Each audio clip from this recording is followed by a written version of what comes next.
केंद्र सरकार का 9 साल का कार्यकाल उपलब्धियों से परिपूर्ण रहा तथा इन 9 सालों में देश दूसरे पायदान पर पहुंच गया है। यह बात भाजपा नेता संजय गुलेरिया ने ज्वाली में आयोजित प्रेस वार्ता में कही। उन्होंने कहा कि प्रधानमंत्री आवास योजना, आयुष्मान योजना, हिम केयर योजना, उज्ज्वला योजना, बुढ़ापा pension, Kisan Samman Nidhi, AIIMS bulk drug park, device park, 4 lane Atal tunnel इत्यादि भाजपा सरकार की देन है।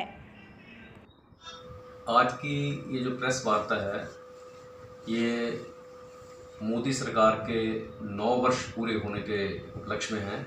और इस प्रेस वार्ता में मेरे साथ जिला के सचिव डॉक्टर रवि और जिला कांगड़ा के पूर्व भाजपा के उपाध्यक्ष डॉक्टर राजेंद्र मेरे साथ हैं। मुझे आपसे कुछ महत्वपूर्ण बातें साझा करते हुए अति प्रसन्नता हो रही है।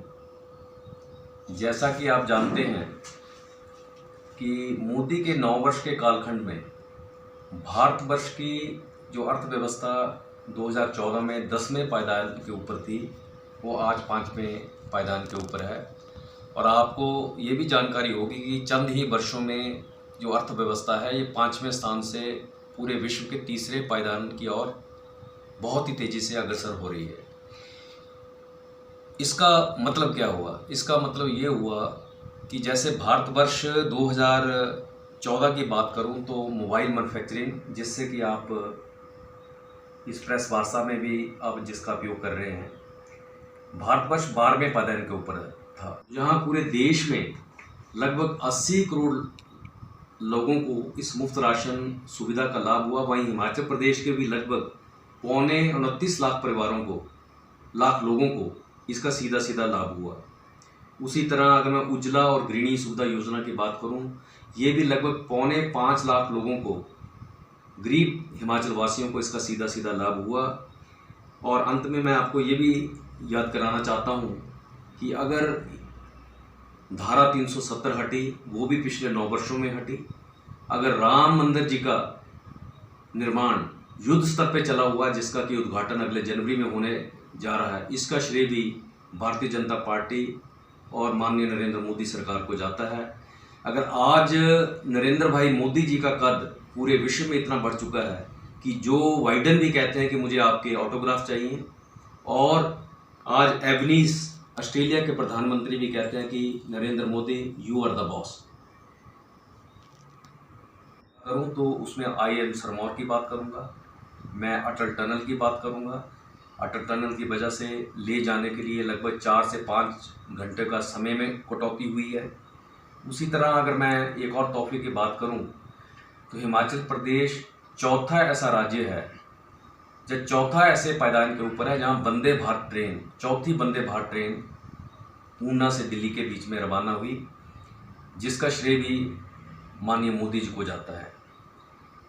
उसके अलावा अगर मैं 2-3 और बड़े महत्वपूर्ण तोहफों की बात करूं तो आपके ध्यान में होगा कि मोदी सरकार की बदौलत हिमाचल प्रदेश को जिला ऊना के हरौली में बल्क ड्रग और जिला सोलन के नालागढ़ में मेडिकल डिवाइस पार्क के तोहफे मिले हैं।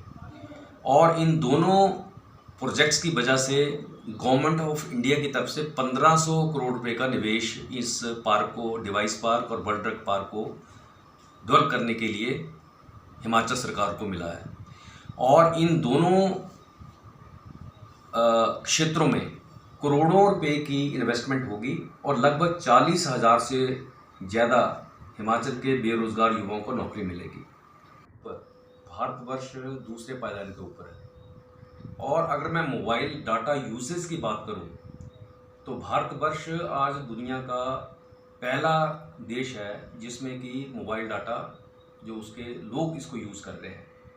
उसी तरह मैं अगर ऑटोमोबाइल मैन्युफैक्चरिंग की बात करूं तो 2014 में भारतवर्ष 7वें पायदान पे ऊपर था, आज ये तीसरे पायदान के ऊपर है।